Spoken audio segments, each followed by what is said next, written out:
దేశంలోని ప్రధాన నగరాల్లో ఒకటైన హైదరాబాద్ అన్ని రంగాల్లో శరవేగంగా అభివృద్ధి చెందుతున్న చారిత్రాత్మక నగరం ఇది.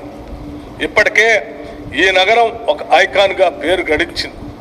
ఈ నగర అభివృద్ధికి విశేషంగా కృషి చేసిన గత కాంగ్రెస్ ప్రభుత్వాల సేవల్ని మనం మర్చిపోలేం. ఇంతటి ఘన చరిత్ర కలిగిన నగరం యొక్క పారిశుద్ధ్య, మురుగునీటి, తాగునీటి వ్యవస్థలు గత 10 ఏళ్లుగా అత్యంత నిర్లక్ష్యానికి గురయ్యాయి. మితిమీరిన కాలుష్యంతో మూసి హుస్సేన్ సాగర్లు విషతుల్యం అయ్యాయి. మురికి నీటి కాలువల నిర్వహణ లోపంతో, ఆక్రమణలతో చినుకు పడితే నగరం జలమయమై ప్రజా జీవనం అస్తవ్యస్తం అయ్యే పరిస్థితి దాపురించింది. దూరదృష్టి లేని ప్రణాళికలు, ముబ్బడి అక్రమ నిర్మాణాలపై దృష్టి సారించకపోవడంతో నగరాభివృద్ధి కుంటుపడింది.